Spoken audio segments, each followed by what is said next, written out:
Bismillahirrahmanirrahim. Rabbis shrah li sadri wa yassir li amri wahlul 'uqdatam min lisani yafqahu qawli. Alhamdulillahirabbil alamin. Assalatu wassalamu ala sayyidina Muhammadin wa ala alihi wa sahbihi ajma'in. Segala puji bagi Allah Subhanahu wa Ta'ala yang telah melimpahkan kepada kita berbagai macam anugerah dan nikmat, baik itu nikmat iman, nikmat Islam, dan nikmat kesehatan. Karena atas izin darinya lah kita diberikan kesehatan hingga dapat berkumpul di majelis ilmu ini dalam keadaan sehat. Semoga kita senantiasa dalam lindungan Allah Subhanahu wa Ta'ala. Amin ya rabbal alamin. Salawat serta salam semoga selalu tercurah dilimpahkan kepada junjungan kita, suri tauladan kita, pembawa risalah Islam, yaitu baginda Nabi besar Muhammad SAW. Allahumma sholli ala sayyidina Muhammad. Semoga kita termasuk umat beliau yang mendapatkan syafaat di hari kiamat. Amin, amin ya rabbal alamin. Hadirin sekalian yang dimuliakan Allah Subhanahu wa Ta'ala, pada kesempatan yang mulia ini izinkan saya untuk menyampaikan ceramah agama dengan tema yang begitu istimewa, keutamaan puasa di bulan Ramadan. Sebelum kita masuk pada keutamaannya, terlebih dahulu saya ingin menanyakan kepada hadirin yang berhadir ini, apa yang kalian ketahui tentang puasa? Betul sekali. Jadi puasa itu adalah berasal dari kata shaum yang berarti menahan. Secara istilah puasa diartikan sebagai menahan diri dari segala hal yang dapat membatalkan. Yang dimaksud membatalkan di sini yaitu makan, minum, bahkan nafsu mulai dari terbit fajar hingga terbenamnya matahari dengan niat karena Allah Subhanahu wa Ta'ala. Allah Subhanahu wa Ta'ala berfirman di dalam Al-Quran surah Al-Baqarah ayat 183 yang berbunyi, A'udzu billahi minasyaitonir rajim. Bismillahirrahmanirrahim. Ya ayyuhalladzina amanu kutiba 'alaikumus-syiyam kama kutiba 'alal ladzina min qablikum la'allakum tattaqun. Yang artinya, wahai orang-orang yang beriman, diwajibkan atas kamu berpuasa agar kamu menjadi orang yang bertakwa, dan juga diwajibkan kepada orang-orang sebelumnya. Ayat ini menjelaskan tentang keutamaan dari puasa, yaitu kita sebagai umat muslim diwajibkan oleh Allah Subhanahu wa Ta'ala untuk melakukan puasa agar menjadi orang yang beriman. Tidak hanya itu, puasa juga sudah Allah perintahkan kepada orang-orang terdahulu sebelum kita agar menjadi orang yang bertakwa. Tujuan utama dari puasa itu adalah takwa. Takwa yaitu menjalankan perintah Allah Subhanahu wa Ta'ala dan menjauhi larangannya, dengan tujuan atau bentuk ketaatan kita kepada Allah Subhanahu wa Ta'ala, bukan hanya di dalam ibadah, akan tetapi juga akhlak dan kehidupan kita sehari-hari. Puasa bukan hanya menahan diri dari lapar dan haus, akan tetapi Rasulullah SAW bersabda, barang siapa yang tidak meninggalkan perkataan dusta dan perbuatan dusta, maka Allah Subhanahu wa Ta'ala tidak butuh dia meninggalkan makan dan minum. Hadis riwayat Bukhari.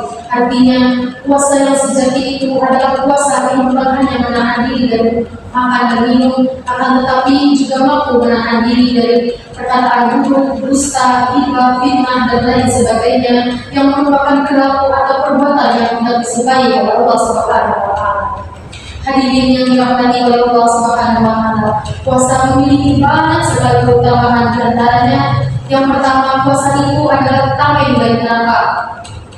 Maksudnya di sini adalah sebagaimana sabda Rasulullah SAW, puasa adalah perisai. Maka apabila ada antara kalian berpuasa, hendaklah ia tidak berkata kotor dan tidak bertengkar. Jika seseorang mencacinya, maka katakanlah aku sedang berpuasa. Hadis riwayat Bukhari dan Muslim.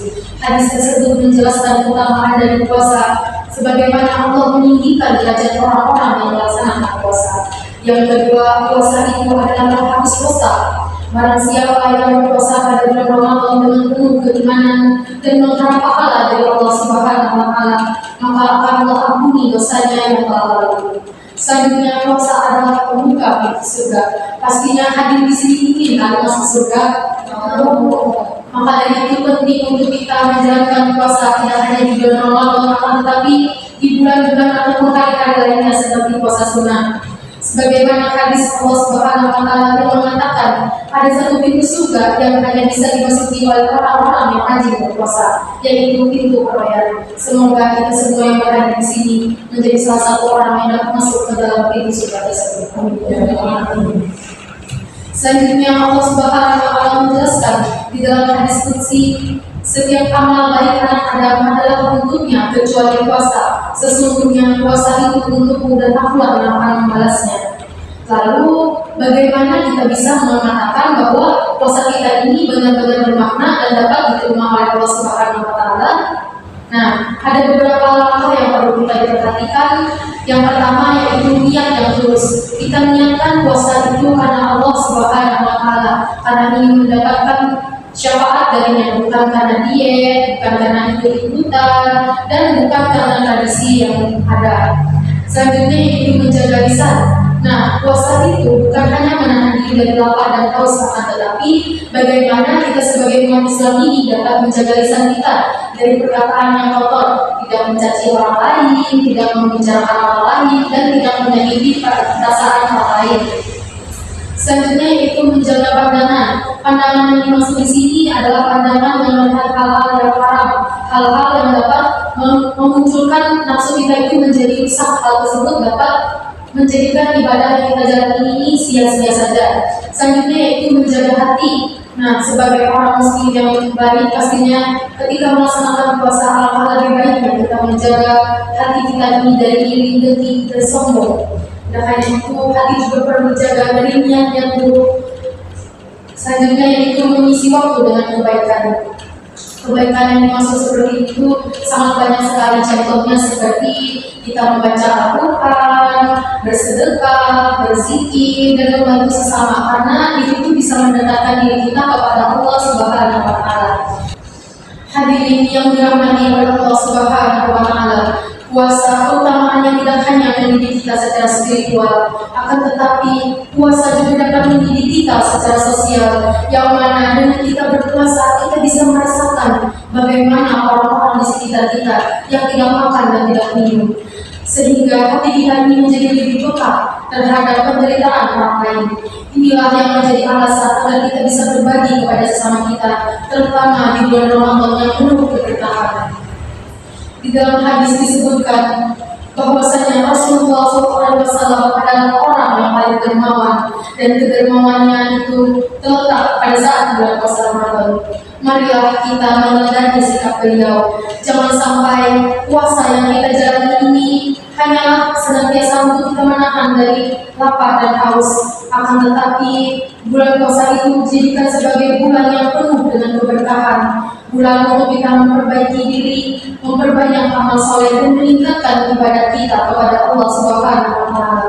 Semoga bulan puasa bukan hanya dijadikan sebagai kewajiban kita untuk mengukurkan dosa, akan tetapi juga sebenarnya untuk meninggikan derajat kita di mata Allah Subhanahu wa Ta'ala. Hadirin yang saya hormati, jika bulan Ramadan adalah sebagai latihan, maka bulan-bulan setelahnya adalah ladang penerapan. Jika setelah Ramadan kita bisa menjalankan sholat, menahan diri dari maksiat, tetap rajin dalam membaca Al-Quran, maka itu adalah puasa yang telah berhasil mendidik kita. Namun sebaliknya, jika setelah bulan Ramadan kita kembali kepada maksiat, kembali melakukan hal-hal yang buruk, maka puasa yang kita lakukan adalah senantiasa untuk menahan diri dari lapar dan haus. Sebagai bentuk di sini, mari kita berdoa kepada Allah Subhanahu wa Ta'ala agar Allah menerima puasa kita nanti, mengampuni segala dosa-dosa kita, dan memasukkan kita ke dalam golongan yang termasuk ke dalam orang-orang yang bertakwa. Semoga kita selalu bertemukan oleh Allah Subhanahu wa Ta'ala di bulan yang penuh berkah dan keadaan yang lebih baik, dalam keadaan yang lebih siap untuk meningkatkan ibadah kita. Mungkin itu saja ceramah yang dapat saya sampaikan. Kalau ada jarum yang patah, jangan disimpan di dalam hati. Kalau ada kata-kata yang salah, jangan disimpan di dalam hati. sendiri tanpa bekasi. Cukup sekian, terima kasih. Wassalamualaikum warahmatullahi wabarakatuh.